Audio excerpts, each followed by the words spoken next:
This is the Yay or Nay Show with Alex V. A sports show for sports fans by a sports fan. And now, here is Alex V. All right, here we go. It is that time again. It is the Yay or Nay Show with Alex C, a sports show for sports fans by a sports fan. Oh, we got a lot of stuff to get into today. Let's start off with the results because it's going to lead us right into what we got to talk about today, and there is a whole lot to go over. Yesterday's games. Let's start with, at the top, the results from Thursday. Let's talk about the Bears and the Lions.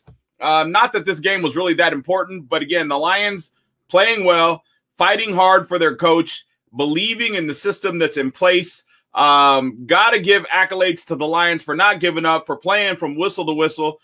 Bears got lucky in the victory. Bears, of course, won 16-14. Raiders, Cowboys. Look, again, the Raiders showing you the Cowboys are definitely, without a doubt, not the best team in the NFL. Blowing up the Cowboys 36-33. I don't want to hear about the penalties. It was even 14 across the board. Not to mention, Cowboys have a head coach. Raiders do not. A lot of players missing from the Raiders because of things that have happened. A lot of outside noise, a lot of press, a lot of bad press at that. So they got a lot of distractions, yet they were still to play through it. And they beat the Cowboys. And the Cowboys, while they're going to try and say Dak Prescott's missing 5 players, that's a lie. He's only missing 2 receivers. Everybody else is on defense, so it has nothing to do with Dak Prescott. Again, 36-33. And by the way, what happened to Ezekiel Elliott and the alleged best running back tandem in the NFL? And I thought they had one of the best running games in the NFL. And yet, I didn't see that on display. I saw him put it on Dak's shoulders. And look, Dak's not even good enough to beat the lowly Raiders when you put a game on his shoulders and tell him to go win it for you. That shows you Dak's not worth the money. So I'm just saying, without all the bells and whistles, the Dallas Cowboys are a nothing. Bills blew up the Saints 31-6. Again, Bills are the better team. Saints, well, let's face it, no Jameis Winston. A lot of issues, a lot of problems. Saints, I think in the offseason, are going to have a lot of surprises for people that nobody's going to expect. First and foremost, starting with the quarterback search and maybe possibly looking at a search for a brand new head coach. I have a funny feeling theirs just might walk away and go find a new situation. Steelers got blown up by the Bengals. No surprise there. Joe Burrow and the boys did their thing, handled their business, 41-10. What can you say? You know, Cincinnati, you thought they were dead. I thought they were dead. I didn't think they were going to be able to do anything. All of a sudden, they come out of nowhere, and they handle their business. They beat the Steelers handily. Okay, they didn't just beat them. They beat them handily, and they beat them 41-10. And I'm not going to lie, very, very surprised about the results of that particular game right there. Another game that I was surprised with the results, Panthers, Dolphins. Dolphins, 33. Yes, you heard me correctly. Dolphins, 33. Panthers, 10. They benched Cam Newton. Look, it's not because Cam Newton's bad or anything along that lines. Look, he hasn't had time to get the playbook under his belt as of yet, so he's not fully ready. It is too late, however, for the Panthers to make a run. That game pretty much secured their future. They're going to have to look towards the offseason and maybe, hopefully, figure out whether they want to keep Cam as their starting quarterback. Because, you know, the Panthers, they got some problems in that QB area. Let's face it, Sam Darnoldson ain't the guy. He can't stay healthy. He's not the guy to begin with. He's as good as he was with the Jets. That's not good enough to take you to the promised land. So, again, Panthers got a lot of problems, got a lot of questions to get answered, and the Panthers getting blown up by the Dolphins, not a good thing, although Tua and the Dolphins are playing better football. But, again, to me, I think it's just a spurt. I think it's just one of those random things. The Dolphins kind of did this last year, showed you a little spurt, but they kind of flail off.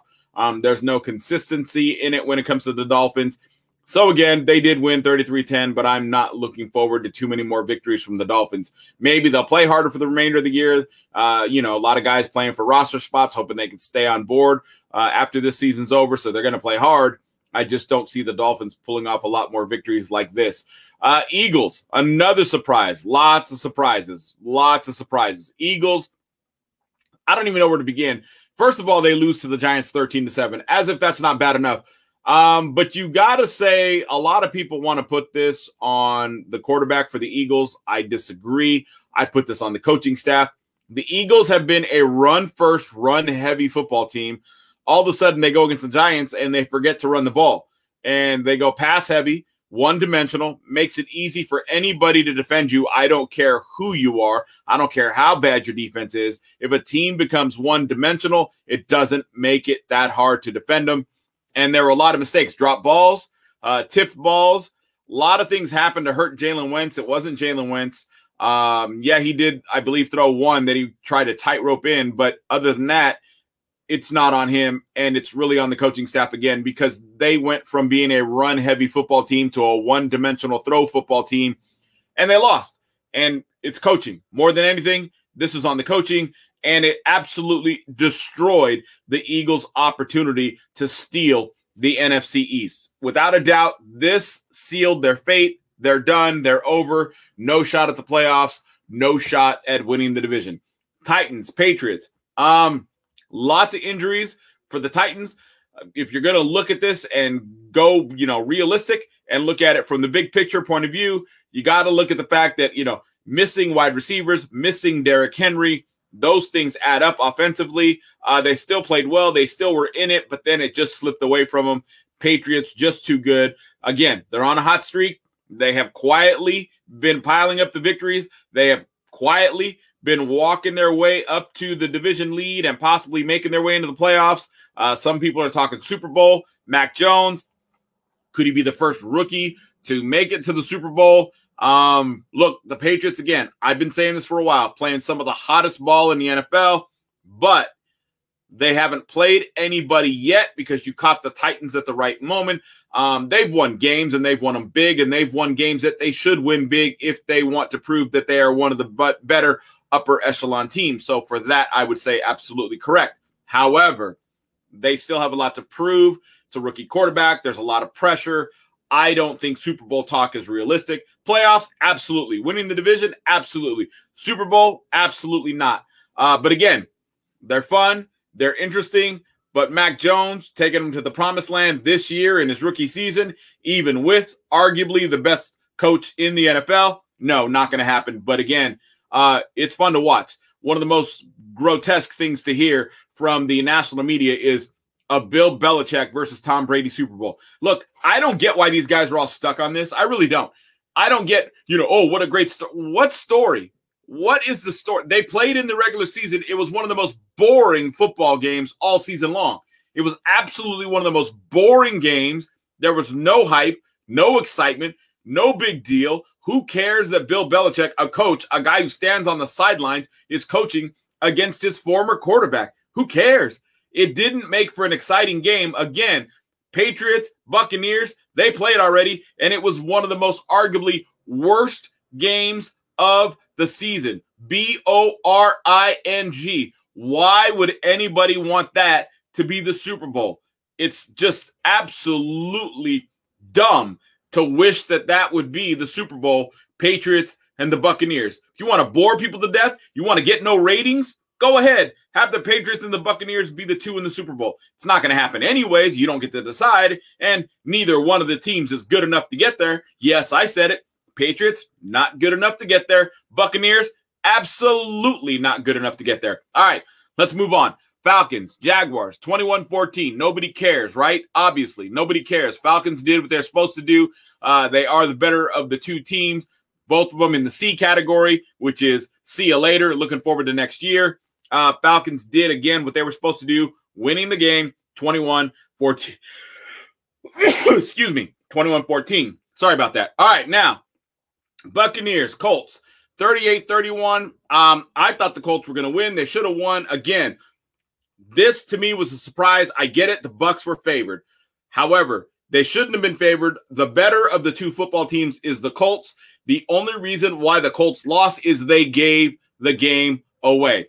It starts off with a dumb 50-50 ball that was thrown by Carson Wentz. It starts by a punt return that's muffed, and then it's picked up by the Buccaneers. Away from the run, they never gave it to Jonathan Taylor. They all of a sudden went pass heavy, went to Carson Wentz, who didn't do bad, looked good, played one of his better games in all honesty. But you had drop balls, one-dimensional, got away from the run game, put yourself in a shootout. If you're in a shootout, it's a 50-50 whether you're going to win.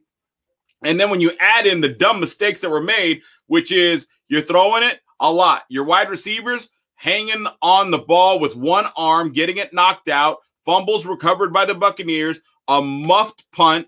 You got problems going on, and you're giving the game away. That game was well in hand. The Colts were well in control, and then all of a sudden, in the second half, they started to fall apart and just give the game away. It is not a game that the Buccaneers earned. It is not a game that the Buccaneers won.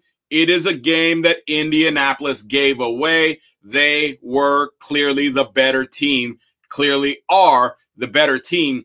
But what they are not is the better coach team because, again, they got away from the run game. And it's amazing. When they went to the run game in the second half, they showed you how weak that Tampa Bay defense is. You know, the one that everybody says is one of the best rush defenses in the NFL, one of the better defenses in the NFL. By the way, that better defense got 31 dropped on them. You know, that defense that's supposed to be one of the top 3 defenses in the NFL, yet once again, they got 31 dropped on them. But Jonathan Taylor, just like a Swiss Army knife, cut right through that weak Tampa Bay defense, all he wanted to, and just demolished them. But it was too little, too late, too many mistakes, muffed punt. It was just bad coaching. I guarantee coaching staff for the Colts wish they could have that one back and play it again because they know if they would have done it differently and went run heavy like they should have, they would have ended up being the victors in that game. They're clearly the better team. The Colts have the better defense. The Colts have the better offense. They got the better rush game. The Buccaneers defense is weak. Tom Brady is weak. There is nothing strong, but this is the first time the Buccaneers finally have gotten a W against a team with a winning record. But with that being said, they didn't earn it. It was given away. This is one of those giveaway games. This is one of those games that the Colts had it. It was in their hands. All they had to do was play solid football, and instead they got loose. They remained to be pass heavy, wide receivers, one arming the ball, got it knocked out, muffed punt. It was just mistake after mistake after mistake. And then the referees got involved. Big shock there. Help for Brady. Big, amazing shock there. And the Colts end up giving the game away, along with a little help from their friends, the referees. And the game goes the Buccaneers' way, 38-31. Jets, Texans, nobody cares. Jets won 21-14. Two teams that are garbage teams that nobody cares about. Chargers, Broncos, another surprise. Broncos out of nowhere win 28-13. I'm telling you, the Chargers just get worse and worse as the season goes on. Basically, look at the Chargers as the way they've always been. A team that you think is going to be something because they show you a glimpse of something, and then it just falls by the wayside and turns into nothing. And that's absolutely what the Chargers are doing. Their season's over. Their aspirations for the postseason are over. They lost to the Broncos 28-13. Vikings, 49ers. I told you that this game would go a long way in showing me if the 49ers have turned the corner. I'm still not convinced. Yeah, they won, but they didn't win pretty. They let a kickoff return go all the way from end zone to end zone. The defense had problems stopping Kirk Cousins and the Vikings. I wasn't impressed. The secondary still, they got to figure that out. They really, in all honesty, the 49ers need a new defensive coordinator. That guy is just no good. The calls, I wasn't impressed with. It's not anything to write home about defensively for the 49ers. Offensively, they came to life. The run game, they're still run heavy. They're doing what they're supposed to do, just like the Eagles are supposed to do. But the only difference is the 49ers stuck with it, stayed run heavy through secondary. Garoppolo was solid. Deebo Samuel solid. So offensively, the 49ers did what the offensive unit is supposed to do and what they should have been doing all year long. So they did drop 34 on the Vikings. However, defensively, a lot of weak spots. Secondary, very weak. Still questioning the play calling. However, looks like Kyle Shanahan, again, like that rabid dog backed into a corner, like I talked about a couple of shows ago. Once they're backed in the corner, what do? They show their teeth and they bite back. And Kyle Shanahan just might be that rabid dog biting back. And now the 49ers are starting to fight as their coach starts to fight. So who knows? They may be able to do something yet. But again, the big problem they're going to have is they're going to have to win shootouts because that defense isn't getting it done. Front seven, marginal. not as good as they're supposed to be. That back end, very weak. Rams, Packers, no surprise here. I picked the Packers to win, even though Vegas had the Packers, I think, -2 in regards to this one. They had the Rams winning by a couple, but there's no way. Rams got too many problems. Matthew Stafford, the excuse birds are out there singing all the praises about his back, his arm, his shoulder. No, folks, this is Matthew Stafford. This is the Matthew Stafford that has been in Detroit all these years. He shows you glimpses. He looks good, just like he did in Detroit. And then when push comes to shove and you really need the W, he cannot get it done. And the play calling. Again, another coach like Shanahan who's went backwards. Play calling, questionable, dumb at that. Very dumb. Defensive play calling, dumb at that. So you got bad defense because of the coaching. You got a bad offense, and a lot of it has to do with the coaching, and a lot of it has to do with you just traded Jared Goff for Jared Goff. So I told you when they made the trade, it wasn't that big of a deal. You traded one quarterback for the other quarterback, but they're both the same quarterback. And then you got another, again, head coach going backwards. All of a sudden, no pre-snap action, calling the same plays, a couple of plays in a row, very redundant. You're just looking at a coach who just seems to be regressing. Maybe he'll get his Kyle Shanahan moment. Maybe he won't. Who knows? But he's definitely going backwards, not forwards. His play calling is limited. He's not pulling anything out of the arsenal. All the trickery, all the pre-snap action, it's all gone. And he comes from the same coaching tree as Shanahan. And it's all gone. Browns, Ravens, ugly game. Ravens win 16-10. Ravens just continue to find ways to win. There's nothing pretty about it. Absolutely not. But again, the Ravens continue to find ways to win. I still say, without a doubt, there's no doubt in my mind, MVP is still the quarterback for the Ravens. There's no doubt in my mind. Tonight, Seahawks and Washington. This one, look, I know there's a lot of talk about Russell Wilson not coming back next year as a Seahawk. I happen to be one of those people who agrees. I don't think he's going to come back either. And I think because of that, the team's given up. I think he has given up. I think Washington is behind Heineke. I think they're fighting to get Heineke the starting job. I think Heineke's playing to get the starting job. I think that defense for Washington has figured it out and getting better. I think the coaching staff is figuring it out and getting better. And I think tonight you're going to see the better coaching staff, the better quarterback, the better offense, and the better defense, which means the well-rounded team being Washington, and I can't believe I'm saying it, but the well-rounded team in this game is going to be Washington. They're going to beat Seattle, and it's probably not going to be close. You're probably going to be looking at them beating Seattle by somewhere between 8 and 11 points. If I were betting on Vegas, I would say, hello, Vegas, put 100 on Washington. They're going to beat Seattle tonight, and I'm pretty positive I would win some money if I did that. There's no doubt in my mind. A lot of things happened over the weekend. It was a great weekend of college football. Jim Harbaugh, one of my personal favorites in regards to coaches, former coach of the San Francisco 49ers, took over the University of Michigan, as most of you know. The big, thing that everybody would say about Harbaugh was he can't win the big one against Ohio State. And then, of course, earlier this year, he lost a game that really they were in control of. They had it. They should have won it. Michigan State, of course, is the game I'm referring to. And they let it slip away. There could be a lot of reasons why that happened, and sometimes those things do happen when they're not supposed to. Sometimes they're an actual wake-up call, and maybe in this instance it was, because now if you look, fast forward to Saturday's game against Ohio State, they didn't just beat them, they dominated, and they destroyed them. Big congratulations to Jim Harbaugh and Michigan. Now you're on your way to the Big 12 championship. And I'm pretty sure you're going to get that victory. I believe they're playing Iowa. There's no way that Iowa is going to last against Michigan.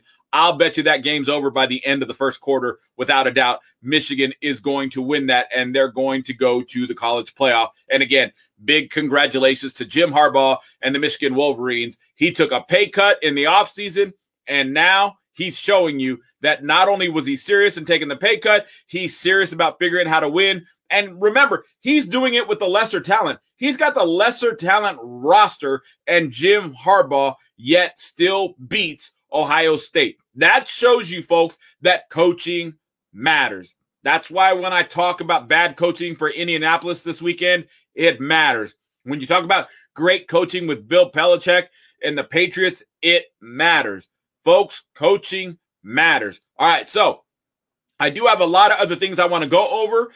We ran out of time to do it today, so tomorrow we'll have a lot of stuff to talk about because there are a lot of news stories, signings in Major League Baseball, things happening in the NBA. There's a lot of stuff going on, a lot of stuff to talk about. We will get into it all tomorrow, and of course, we'll talk about the results in tonight's game between Seattle and Washington. Meanwhile, you guys enjoy tonight's football game and have a great evening.